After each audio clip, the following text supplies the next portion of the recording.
네, 대선 주자들의 공약을 점검하고 지역 정책, 정치 현안에 대한 입장을 들어보는 대선 주자에게 듣는다. 오늘 두 번째 시간입니다. 이재명 민주당 대선 경선 후보 스튜디오에 모셨습니다. 후보님 어서 오십시오.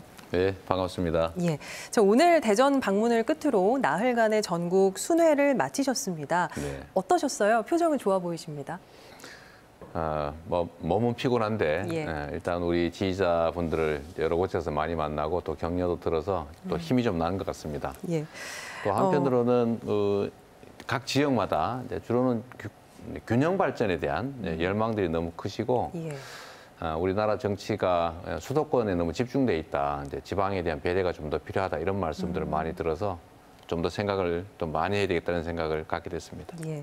이번에 이제 각 지역의 현안 관련해서 많이 들으셨을 것이고 네. 충청권에 대한 정책 고민도 좀 많이 하셨을 거라 네. 예상을 합니다. 이재명 후보의 고민이 담긴 지점이 어디인지 어떤 내용인지 좀 궁금합니다. 우리 사회가 실제로는 이제 수도권 일극주의 때문에 수도권으로 다 몰리고 근데 지방은 기회를 잃어서 인구 유출로 지금 소멸의 위기를 겪고 있습니다. 예.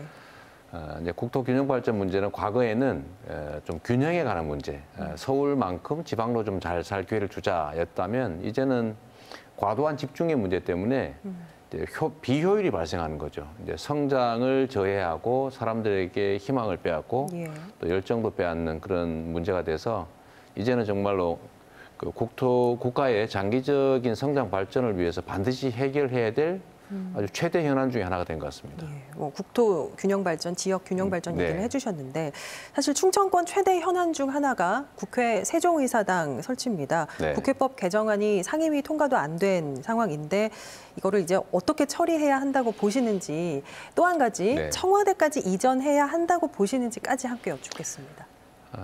사실 그 제2행정수도건설 또는 수도 이전은 아주 오래된 우리 민주당 정부 또 민주당의 핵심적 과제입니다. 예. 또 추진해왔던 목표 중에 하나였는데 이게 이제 위헌 판결 또는 야당의 반대 때문에 사실은 상당한 제한을 겪고 있는 상태입니다.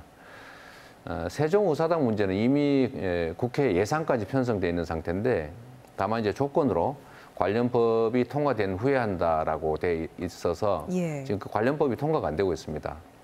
이미 예산까지 편성했고 이제 방향은 정해졌기 때문에 이제 국회가 신속하게 입법을 해서 즉시 이제 집행할 수 있도록 해주는 게 중요하다고 생각합니다. 예, 청와대 이전은 어떻게 보세요? 저는 행정수도 이전이 결국은 이제 모든 국가집행부, 사법기관까지 포함해서 결국은 다 이전하는 게 맞다라고 봅니다. 다만 청와대 이전 문제는 지금 현재 이제 그 관습 헌법 위반 아니냐라는 헌법재판소 판결 때문에 결국 수도 이전에 해당이 돼서 논쟁의 여지가 있습니다. 예. 다만 현재도 제2집무실, 청와대 집무실을 만드는 것은 크게 문제가 없기 때문에 그거는 지금 상태도 진행할 수 있는 일이어서 좀 속도를 내면 좋겠다는 생각을 가지고 있습니다. 알겠습니다. 그렇다면 이제 지역에 국한하지 않고 이 후보의 대표 공약을 한 가지만 꼽는다면 뭘 꼽으시겠어요? 기본소득일까요? 그건 하나의 이제 수단적 정책이고요. 예. 가장 핵심적인 거는 성장의 회복입니다. 우리가 양극화를 얘기하고 있지만 왜 양극화가 문제냐? 저는 성장을 저해하고 있기 때문에 양극화가 문제다 이렇게 말씀드리고요. 예. 이제 공정성 회복을 통해서 성장의 잠재력을 회복하자라는 것 하나.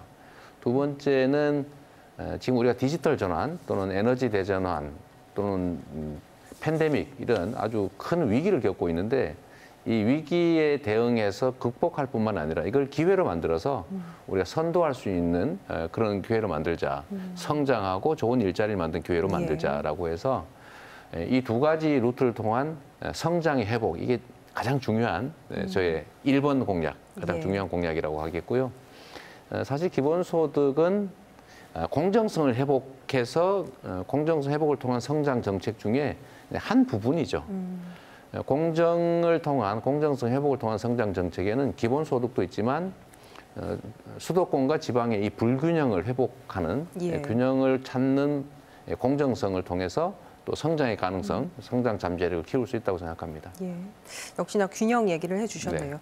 후보님 혹시 이심송심이라고 들어보셨습니까? 네. 들어보셨군요. 오늘 들어봤습니다. 예, 이제 일각에서 이 송영길 대표가 네. 이재명 후보를 소위 밀어주고 있다라는 네. 주장까지 나오고 있는데요. 뭐 앞서 리포트에서 저희가 언급을 했지만 재난지원금 관련해서도 말이 많고요. 또 당내 네. 대권 주자 간 신경전도 아주 격화하고 있습니다. 이런 당내 갈등 상황에 대해서는 어떻게 보세요? 뭐 저라고 우리 송영길 지도부에 대해서 불만이 없겠습니까? 다만 경쟁하는 입장에서 보면 심판이 양쪽 다 이렇게 보면 상대편 드는 것처럼 보일 때가 많습니다. 사실 예. 저도 그런 생각이 들 때가 많이 있거든요. 아, 그러십니까? 예를 들면 저는 단체장인데 하다못해 문자 메시지도 자유롭게 못 보내게 돼 있습니다. 이걸 당에서 경선 규칙으로 좀 풀어줘야 되는데 지금 그 풀어주지 않아서 저는 한쪽 손발을 묶어놓고 지금 경선에 참여하고 있어서 사실 당에 매우 섭섭하죠. 근데 그런 거 일일이 따지면 끝이 있겠습니까? 예. 자, 이번에는 조금은 껄끄러운 질문이 될 수도 네. 있겠습니다. 이른바 백제 발언에 대해서 좀 네. 여쭤볼게요. 여야 할 것 없이 아직도 좀 시끄럽습니다. 네. 어떤 의미를 담은 발언이었습니까? 제가 말씀드린 것은 작년 7월 상황에 우리 이낙연 후보께서 전국에서 아주 고른 지지를 받고 있었습니다. 예. 그때 제가 이제 라디오 방송에서도 이미 말씀드린 것이었고 또 이낙연 후보께도 직접 말씀드린 내용이었는데 이번이 지역주의가 정치를 지배하는 이런 비정상을 극복할 절호의 기회다. 이낙연 후보께서 고른 지지를 받고 계시니까 이번에 꼭 이기십시오. 라는 말씀을 드렸고요. 이제 그 말씀을 드리는 그 시점에 라디오에서도 똑같은 말씀을 드렸는데 이제 이게 결국은 지역주의를 조장한 거 아니냐라고 저를 이제 공격하게 된 거죠. 예. 예를 든다면 이런 거죠. 제가 짜장면 좋다고 하니까 그러면 짬뽕 맛없다는 말이냐 뭐 이런 거 비슷한데요. 예. 지역주의는 사실은 우리 대한민국의 정치를 망치는 아주 핵심적인 문제고 이건 극복해야 되는데 마치 도서관에서 정숙하라고 소리 지르는 것처럼 사실은 지역주의를 악용하는 거는 결국은 좀 자제해야 된다 그런 생각합니다. 알겠습니다. 그 제가 지역주의 조장해서 제가 무슨 득이 있겠어요? 알겠습니다. 여기까지 듣겠고요. 이번에 야당 상황을 좀 보면요. 국민의힘 입당 효과로 보는 시각이 있는데 네. 윤석열 후보의 지지율이 반등했습니다. 이 부분에 대해서는 어떻게 보세요? 뭐 국민들의 관심이 높아지니까 아무래도 설문조사에서 긍정적인 답이 많이 나올 수 있습니다. 예. 그리고 지지율이라고 하는 건 저는 이제 경험해 본 건데 정말 바람 같은 것이어서 오늘은 올랐다가 내일은 떨어졌다 하는데 오를 때 즐거워하고 예. 내릴 때 슬퍼하면 사람이 좀 이상해질 수가 있습니다. 그래서 연연하지 않으려고 노력하고 있습니다. 예, 여연하지 않으려고 노력하고 네. 있다. 알겠습니다. 마지막 질문인데요. 뭐 조금 짧게 듣겠습니다. 20대 대선에서 왜 이재명이 대통령이 돼야 하는지 네. 대전, 세종, 충남 지역민들, 유권자분들께 좀 말씀해 주신다면요. 충청 지역의 이제 정책 과제들에 대해서 아마 우리 충청 지역 주민들께서는 이렇게 생각하실 겁니다. 왜 안 되지? 그런데 정치라고 하는 것은 새로운 아이디어를 내서 획기적인 정책을 하는 게 아니고 이미 있는 여러 정책 중에서 효율성 높은 정책을 골라서 집행해야 결과가 발생합니다.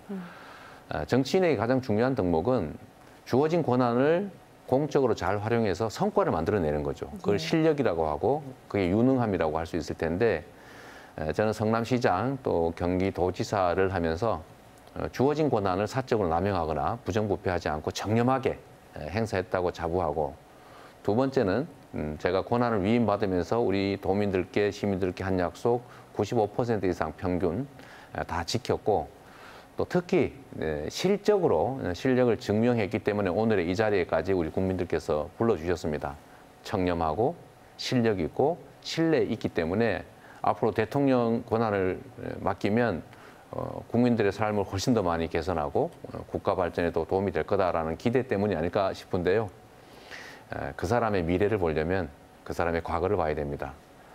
약속 잘 안 지키거나 부정부패하거나 실력 없는 사람이 갑자기 대통령이 됐다고 실력 있고 신뢰 생기고 청렴해지지 않습니다. 그 점에서 우리 도민들 또 시민들께서 잘 살펴서 골라주시면 우리 여러분 스스로의 삶 그리고 다음 세대의 삶, 우리 대한민국의 삶도 바뀔 수 있다 이 말씀 꼭 드리고 싶습니다. 알겠습니다. 자, 대선 주자에게 듣는다. 민주당 대선 경선 후보 이재명 후보와 말씀 나눴습니다. 잘 들었습니다. 네, 감사합니다.